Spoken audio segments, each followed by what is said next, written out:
Baik, cerita di sebalik berita, kalau boleh saya nak terus bersama dengan Ridauddin Daud. Kalau diikutkan hari ini merupakan hari pertama bagi pelaksanaan SOP yang diperketatkan di bawah PKP 3.0.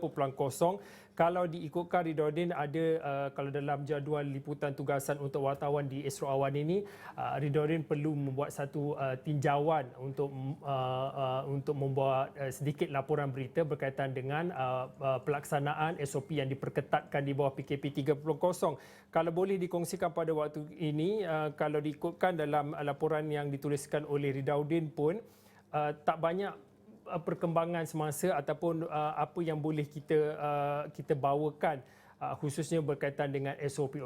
Kalau diikutkan dalam laporan yang dikongsikan oleh Ridauddin, ini berkaitan dengan SOP yang baharu, khususnya 2 jam limit ataupun terhad yang diberikan untuk pengunjung-pengunjung yang berada di Pasaraya. Kalau boleh dikongsikan untuk waktu ini hasil tinjauan yang dilakukan pada tengah hari tadi.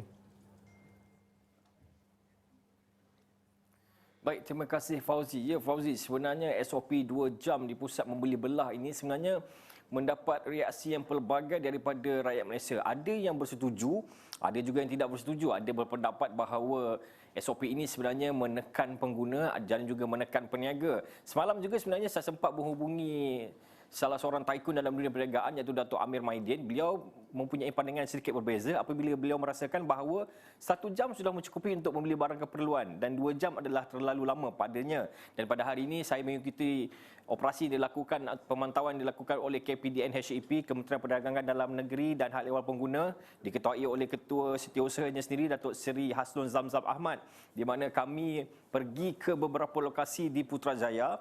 Saya kira lebih kurang 6 atau 7 kedai yang kita lawat dan ada sebuah pasaraya besar di Putrajaya, mungkin kalau disebut saja namanya AOI City Mall, semua tahu. Jadi di situ sebenarnya berdasarkan secara keseluruhannya, berdasarkan apa yang Datuk Seri Hasnul Zamzam kata sebentar tadi, beliau berpuas hati dengan SOP yang ditetapkan ataupun dipraktikkan. Cuma ada sedikit teguran ataupun peringatan yang diberikan yang saya akan sentuh di kemudian nanti, dan apa yang boleh dikatakan secara keseluruhannya beliau berpuas hati, semuanya mengikut SOP ditetapkan, semuanya mengikut arahan ditetapkan. Sebagaimana yang sebelum ini kita sudah melebihi sebenarnya satu tahun hidup dalam SOP, jadi semua pematuhan SOP itu memang dipraktikkan sepenuhnya. Cuma bila ada SOP baru ini, jadi sudah pastinya pemantauan perlu dilakukan kerana menurutnya mungkin ada lagi yang mungkin tidak begitu faham. Kalau tengok juga di mana media sosial dan juga bercakap-cakap di luar, sebenarnya masih ramai yang tidak faham 2 jam itu bagaimana. Adakah 2 jam itu untuk satu tempat atau untuk keseluruhan tempat di dalam mall. Jadi itulah pemantauan dilakukan. Namun berdasarkan pemerhatian dan pemantauan pada hari ini, hari pertama pelaksanaannya, nampaknya semuanya berjalan lancar, semuanya mengikut SOP ditetapkan, dan boleh dikatakan walaupun mengikut SOP, sebenarnya beliau sempat menitipkan ataupun pesanan ataupun mungkin juga boleh dikatakan amaran, sama juga seperti yang diungkapkan oleh Menteri sendiri sebelum ini, Datuk Seri Alexander Nantalinggi, di mana beliau mengatakan bahawa sesiapa sahaja yang melanggar tempoh 2 jam ini, didapati bersalah melanggar tempoh 2 jam ini, mereka akan di-compound. Jadi mungkin untuk penjelasan lebih lanjut, mungkin kita boleh dengar sendiri apa yang dikatakan Datuk Seri Hasnul Zamzam Ahmad sebentar tadi. Dan kita akan terus kenakan tindakan kepada mereka yang tidak mematuhi tempoh 2 jam. Tapi macam saya katakan tadi, fokusnya adalah pusat-pusat membeli belah yang besar seperti mall, komplek beli belah yang mana dalam tu ada pelbagai jenis perniagaan. Jadi kita tak mau pelanggan kita duduk terlampau lama di situ. Dan mereka seelok-eloknya merancanglah dalam 2 jam itu berapa premis mereka nak pergi, yang mana yang nak diutamakan. Kalau mereka rasa yang utama adalah untuk membetulkan cermin mata dan mungkin cermin mata itu mengambil masa yang lama, so mungkin mereka akan pergi ke situ dulu. Dan bila dah selesai urusan tu, barulah mereka pergi tempat lain. Jadi perancangan tu lebih jelas. Ridauddin, kalau di pihak pembeli ataupun pengguna ataupun pengunjung bagi pasaraya itu perlu melakukan planning ataupun perancangan seperti yang dikatakan oleh KSU tadi. Tetapi dalam segi ataupun kita melihat daripada pemeriksaan ataupun pelaksanaan pemantauan itu, bagaimana nak pastikan 2 jam tu mereka periksa atau pantau. Contohnya untuk Ridauddin yang masuk ke sebuah pusat pasaraya, dalam 2 jam tu macam mana nak pastikan yang bahawa Ridauddin ataupun saya patuh dalam tempoh 2 jam tu? Ya Fauzi, sebenarnya itulah cabaran yang paling besar sebenarnya. Kalau mengikutkan mengikutkan daripada kenyataan-kenyataan sebelum ini, mereka akan menggunakan aplikasi MySejahtera untuk melihat sendiri bilakah waktu masuk dan bilakah waktu yang sepatutnya keluar. Namun apabila kita bercakap dengan MySejahtera ini, MySejahtera adalah berada di dalam phone kita. Jadi phone biasanya dia letakkan di dalam poket atau di dalam beg. Jadi untuk meminta setiap seorang pelanggan untuk datang dan membuka MySejahtera, sudah pasti ia akan mengambil masa yang sedikit lama. Malah mungkin juga menyebabkan keadaan ini mendatangkan rasa tidak selesa kepada pelanggan. Ini yang dikatakan oleh beberapa orang yang saya temui sebentar tadi. Mereka mengatakan bahawa cara yang setakat ini yang dilakukan adalah menggunakan MySejahtera. Namun sebenarnya di sebuah kompleks membeli belah yang saya pergi sebentar tadi, sebenarnya mereka ada cara yang sedikit berlainan dan sebenarnya dipuji juga oleh ketua KPDNSHP, di mana mereka di setiap pintu masuk mereka memastikan mereka menampal stiker dan di stiker tersebut ditulis pada waktu berapa mereka masuk dan tarikh bilakah mereka masuk. Dan menariknya stiker tersebut akan ditukar warnanya setiap hari. Jadi jika anda datang hari ini warna kuning, kemudian mungkin ada cubaan untuk cuba-cuba menipu pengawal keselamatan dan kemudian membawa warna lain untuk esok hari, mereka dapat kesan kerana setiap hari warnanya akan bertukar dan hanya mereka saja tahu warna apakah pada hari ini. Sebagai contoh, pada hari ini warna kuning di mana ditulis setiap kali yang masuk akan di-scan MySejahtera, scan suhu dan kemudian mereka akan cek sama ada anda low risk ataupun high risk. Kalau high risk tidak dibenarkan untuk masuk, kalau low risk dibenarkan untuk masuk dan kemudian anda perlu mencatatkan maklumat semua dan MySejahtera dan stiker itu akan ditampal di bahu kanan anda ataupun lengan kanan anda.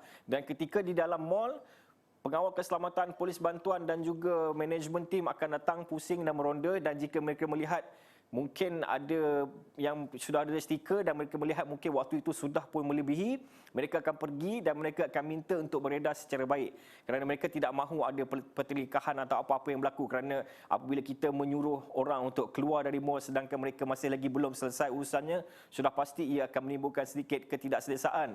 Namun pada mereka, pada pihak penganjur ataupun pengurus kompleks, mereka mengatakan itu adalah cara terbaik kerana mereka tidak mahu ada pertelingkahan. Jadi mereka akan minta secara baik, kerana jika mereka masih lagi kekal dan kemudian ada penguatkuasa datang dan kemudian menyaman mereka atau mengompal mereka, sudah pasti itu akan memberikan kesukaran kepada mereka. Jadi kalau dilihat pada situasi sana, mungkin juga boleh ditiru di mana-mana lokasi lain. Mereka menampal stiker, menulis tarikh dan juga waktu, jadi senang untuk mereka pantau. Cukup saja 2 jam, mereka tidak terus halau sebegitu, mereka akan cakap baik-baik dan minta untuk beredar. Kerana kalau tidak mahu di compound, tidak mahu didenda, lebih baik beredar. Kerana mereka juga walaupun terpaksa melakukan sebegitu kerana mereka perlu patuh pada arahan kerajaan dan dalam masa sama untuk memastikan penularan COVID-19 terkawal dan jumlah kes tidak lagi tinggi seperti mana hari ini kita tahu 7,000 lebih. Jadi sudah pasti mereka mahu melakukan pelbagai usaha untuk pastikan pengumpulan orang ramai itu dapat dikurangkan dan pastinya kes COVID-19 di negara ini dapat diturunkan, Fauzi.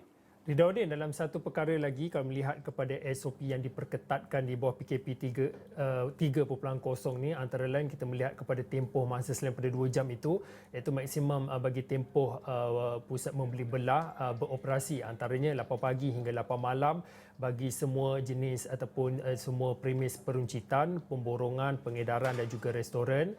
Satu lagi yang dimaklumkan juga di bawah yang baru ini iaitu 8 pagi hingga 10 malam bagi kedai farmasi dan juga penjagaan diri.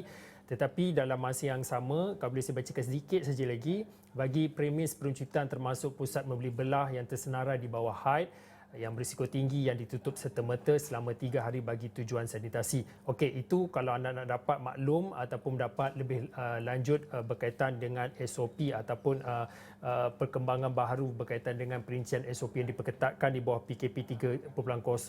Ada infografiknya, nanti anda boleh terus ke astroawani.com, ada kami selitkan dan juga kami muat naikkan di platform digital kami. Baik, dalam masa lebih kurang dalam 2 minit yang akhir ini, saya difahamkan Ridauddin tadi ada kongsikan cerita dalam hasil tinjauan tadi daripada Ketua KPDNSHP juga berkongsi ada satu perkara yang perlu kita beri tumpuan, iaitu antara lain cara mereka bila pengunjung masuk ke pusat beli belah, shopping mall ke ataupun kedai runcit ataupun sebagainya, lebih banyak yang memilih untuk menulis di buku pendaftaran berbanding scan ataupun untuk mengimbas di kod MySejahtera.